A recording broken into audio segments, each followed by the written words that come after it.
any type of physical confrontation or violence, it's quite rare that there hasn't been some kind of build-up beforehand. Of course, it can and does happen, but by and large, if we're involved in a physical altercation or incident, there's been some build-up to that point. You can broadly put this into 4 stages.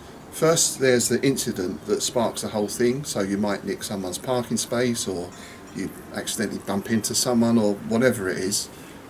The second thing is what we might call the verbal phase, or the negotiation phase, where everyone gets to know each other a little bit better, and quite often are sort of testing each other out. The third stage is the actual physical interaction, and the fourth stage is the aftermath or consequences. And of course, all of these things can range from quite trivial up to very serious. So consequences could go from a bruised ego through to prison, through to retribution and revenge. If you're serious about studying self-defense, you need to look at and understand these 4 stages. So what I'm going to do today, with the aid of Matt the Tat, we're going to look at that second stage, and we're going to look at one particular aspect of that, which is how we can position ourselves in order to best manage the situation. Everything is down to context, of course. Context is key, but we're going to give you 4 ideas here of positioning. Now, alongside of this, of course, there are other aspects, how we communicate and other things as well, which we'll touch on a little bit today, but I'll go into more detail on another sort of film for those. And one other thing I'd say before we start, when you're doing any of this work, it's very important that you're in control of your nervous system.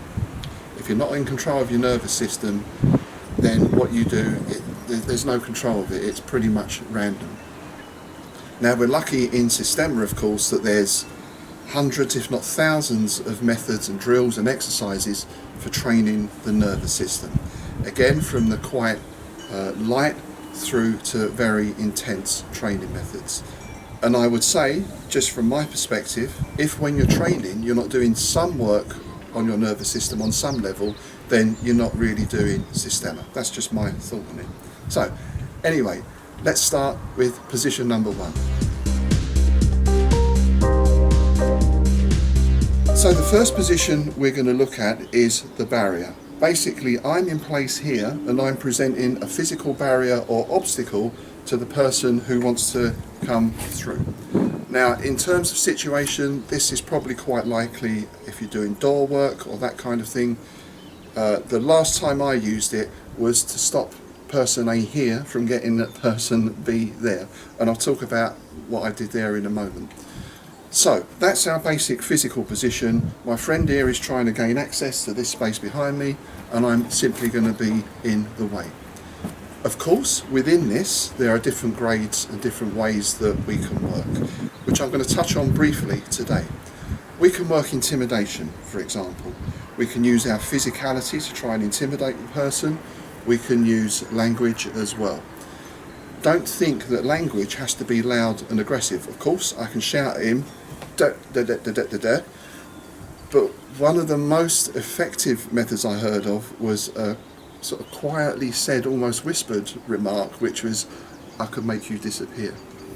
Now, as I say, everything is key and in context. In that context, with the person who said that, it was very believable. So the job was done. What you have to be careful of with intimidation is it can tip the other way as well. And one of the worst examples I've seen is if you're not gone by the time I count to 3 and everyone here goes 1, 2, 3 and destroyed. Okay? So intimidation can work if you've got that kind of presence, if you've got that aura about you, but it can tip over the other way, and of course it can also look like bullying to people observing as well, which is something else we have to consider. Perhaps a better approach, if we're doing that kind of work, is not intimidation but authority. Now obviously if you've got a uniform or you're in law enforcement or that kind of thing, that can back that up. But if you sound authoritative, then that quite often will get a result. So what happened in that particular situation I described earlier was, first of all, I had to let this guy know I was here, because his mind was over there doing whatever he wanted to do to this other bit. So the first thing is I had to let his body know I'm here. So it was a light touch, and you see how he already goes back. There's already like a kind of stop, and I back that up with telling him to calm down, not asking him to calm down, not ordering him to calm down, because one of the worst things here is this: calm down, calm down. Do you feel calm? No. Right. So this was more like a calm down, calm down, calm down. So you get his attention, and then you give him an instruction. This moving back, the touch is obviously very important, but even just this slight moving back, it acts as a sort of interrupt for what's going on in the brain. And obviously this can be done in a more forceful manner. But I would advise, if you're doing this work, just a light contact, just to let the person know you're there. The other option, particularly for door work, is the personal approach. You're Terry's little brother, aren't you? You know, if the person is known to you, and even if he isn't, right, it just creates that. The asking the question is always a good idea. It just creates that little pause. We want to basically, if he's walking in, we want to break that pattern of movement. Another option can be you sort of say, it's not me. You take yourself out of the situation. I would let you in, mate, but the manager here is, you know, if you've got trainers, it just sacked me. If I let you in, it just sacked me, mate. I'm sorry. It's, you know. So, again, there's lots of different verbal tactics and other things we can use in this. But our basic position for this one is we're blocking that movement.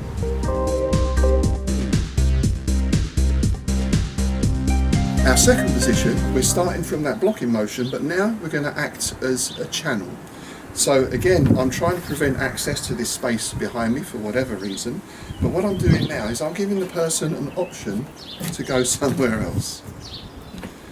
And I can do this in a number of ways. It's very good physically you almost think like a channel or a funnel. The same way that law enforcement will work against crowds. You know, they'll position the edges in such a way you control the edges, you control the direction of the movement.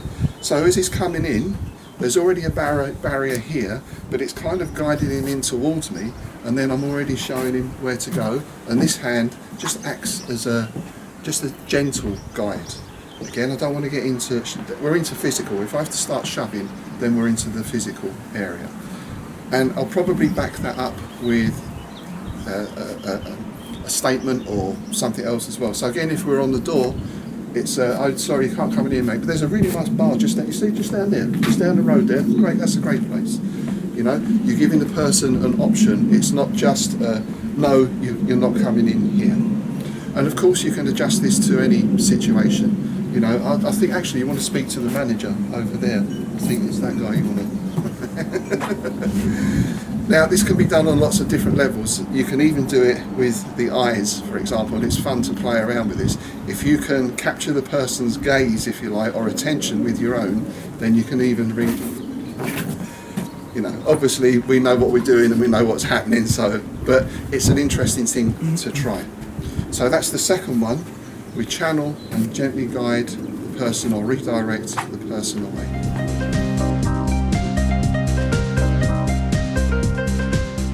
For leading, I'm not tied to the spot now. I don't have to maintain this position.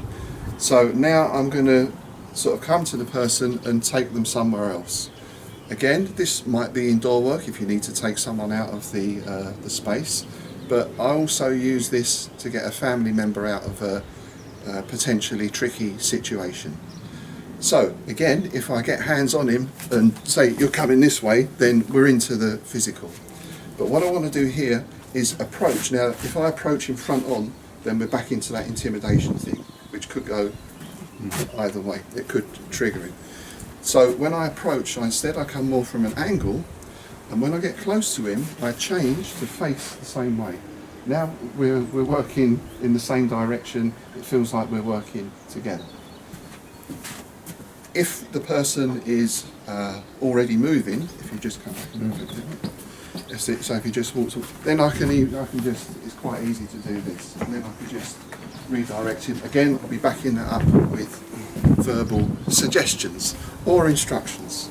If he's stationary and I'm coming to him, so I approach from the side, I face the same way, and again I tell him where he needs to go. I give him that very clear direction. This hand is here, I might not even need to touch him, but hopefully we'll be going, and I'll be backing it up with, let's just go down here. Shall we go over here and get this sorted out? Perhaps we can talk about this, you know. You basically want to move him out of that area. Obviously, if it's a person, well, I say if it's a friend, because I'm sure we've all got one of those friends who likes to argue and start fights. Sometimes you'll want to get him out of the way, but he'll still be railing at whoever he's railing against. So sometimes there you might have to be, not forceful, but give him a little more encouragement.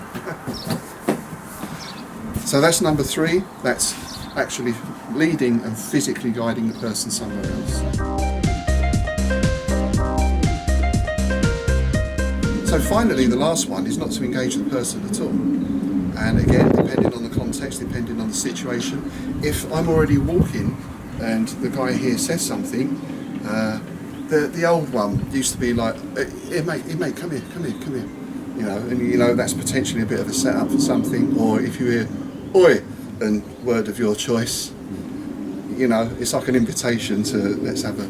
So if that's the case, well, I'll just keep on walking. No, sorry mate. But obviously I keep eyes on him as I'm going past, and I let him know that I can see what he's doing. Hopefully I don't walk into a lamppost.